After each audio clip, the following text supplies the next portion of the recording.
ఆపదలో ఉన్న ప్రాణాన్ని కాపాడాలంటే కాలంతో పోటీ పడాలి. ట్రాఫిక్ పద్మవ్యూహంలో సైరన్ మోగిస్తూ మృత్యువుతో పోరాడే బాధితుణ్ణి ఆస్పత్రికి తీసుకురావడం పెద్ద యుద్ధమనే చెప్పాలి. అలాంటి యుద్ధాన్ని ఆమె రోజూ చేస్తూనే ఉన్నారు. సాధారణంగా అంబులెన్స్ డ్రైవర్లుగా పురుషులే కనిపిస్తారు. కానీ ఆ అపోహను మన్నెం కల్పన చెరిపేశారు. ఆమె చేతిలో స్టీరింగ్ పడితే మృత్యువు కూడా పరారు కావాల్సిందే. కల్పనదే ఎన్టీఆర్ జిల్లా చందర్లపాడు వ్యవసాయ కుటుంబం. BA చదివిన ఈమె ఓ ప్రైవేటు పాఠశాలలో ఉపాధ్యాయురాలిగా పనిచేసేవారు. డ్రైవింగ్ మీద ఆసక్తితో కారు నడపడం నేర్చుకున్నారు.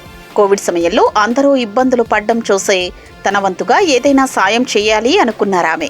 కారులో ఆక్సిజన్ సిలిండర్లు పెట్టుకుని రోగుల్ని ఆస్పత్రులకు చేర్చడం వంటివి చేశారు.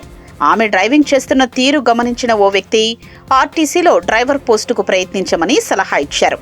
అదే కల్పన జీవితాన్ని మలుపు తిప్పింది. ఆ సలహా అనుసరిస్తూ విజయవాడ విద్యాధరపురం ఆర్టీసీ డిపోలో శిక్షణలో చేరారు.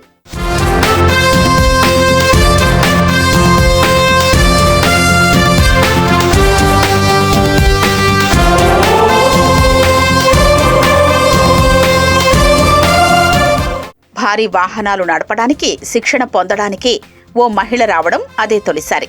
కల్పన ఆసక్తిని గమనించిన శిక్షకులు ఆమెను ప్రోత్సహించారు. 45 రోజుల పాటు శిక్షణ ఇచ్చి హెవీ వెహికల్ డ్రైవింగ్ లైసెన్స్ అందించారు. తరువాతి కాలంలో కల్పన గన్నవరం ఆర్టీసీ డిపో పార్కింగ్లో తాత్కాలిక విధుల్లో చేరారు.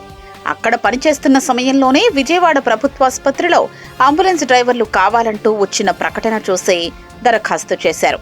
ఆపై 2023లో ఒప్పంద ఉద్యోగిగా విధుల్లో చేరారు.